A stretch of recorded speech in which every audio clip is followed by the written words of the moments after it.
We have not heard much from Brock Purdy since the season ended, but he did just hop on a podcast, the Built for More pod, and has put together a phenomenal uh, interview. I'm halfway through it. I absolutely love it. There's so much stuff coming out of this, so I'm going to share a couple clips. I definitely do suggest you go watch the full pod. I'll link it in the description. But this particular clip was pretty funny because he's talking about his experience in the NFL, being a rookie, being on the San Francisco 49ers. And as we know, the 49ers are chock full of NFL superstars. So he talks about the players that who he's in awe of, and his story about Deebo and Trent is pretty hilarious. So I'm going to let you take a listen, and then we'll kind of talk about it on the other side. But take a listen to Brock talking about what it was like when he first ran into Deebo Samuel and Trent Williams in the 49ers facility. What player were you most in awe of when you showed up? I mean, because Dude, you're real young, and Yeah. so you're in high school when, what is it, like Deebo or somebody? I mean, yeah. No, Deebo was going through like his contract negotiation stuff, but I remember I was in the weight room stretching one day. And I grew up like, watching Deebo ball out and stuff. And then all of a sudden he comes strolling in and I like stop my stretching and I look and I'm like, bro, that's Deebo Samuel. And he's in there like talking to all the coaches and stuff. I was like, no way. And I was acting all quiet and humble.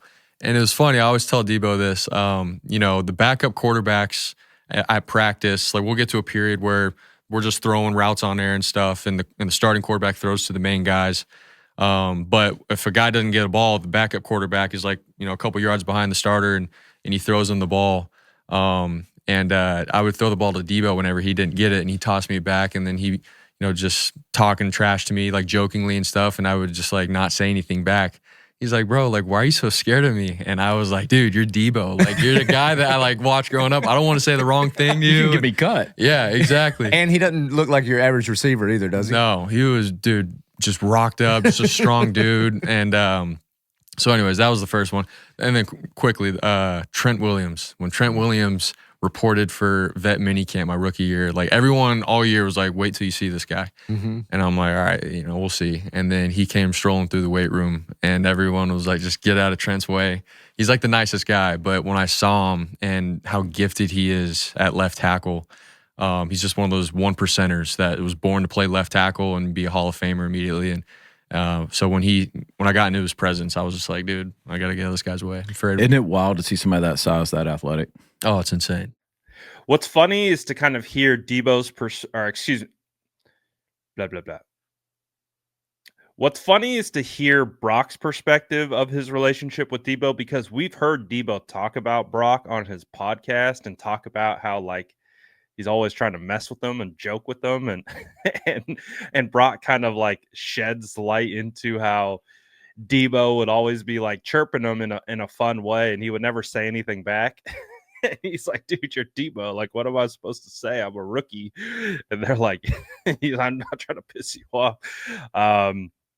It's just funny, man. It's funny to see that, and how their relationship grew, and it was pretty cool, considering Brock and Deebo had a lot of success together. But it was also cool to hear the Trent Williams part, where like I've talked about it for a long time. I've been adamant for a long time that Trent Williams is the best offensive lineman in football.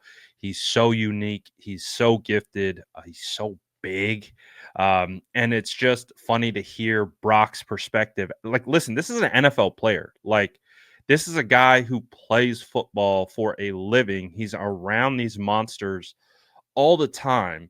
And he just speaks about how Trent is so different than the rest of all these guys that we would consider elite athletes. And they're like, oh, no, he's in a different class. He's in a completely different tier than the rest of us. And he's just like, man, when he walked in, it was like, oh my gosh, get out. That's why Trent Williams has 2 lockers and like a stanchion. He has his own area in the 49ers locker room.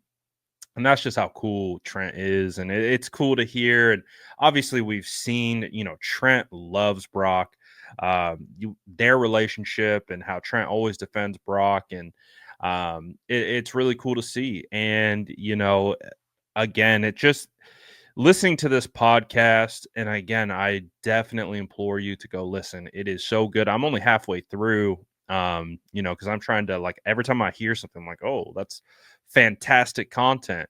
But again, it's linked in the description. So I will post little clips, but if I definitely suggest you listen to the whole thing. It's phenomenal. And so this is one of the parts, but I want to know what you guys think about that. As you guys know, I'm a big fan of the behind the scenes human element of football. People get so wrapped up in the production and the stats and the wins and losses. I'm a big fan of the in between. I'm a big fan of how these guys think, how they tick, how they move, and why they move certain ways, and how things come together. So I love this. I think this is it's a phenomenal podcast so far. Great conversation. And again, go find the link in the description and go watch the whole thing. But let me know what you think.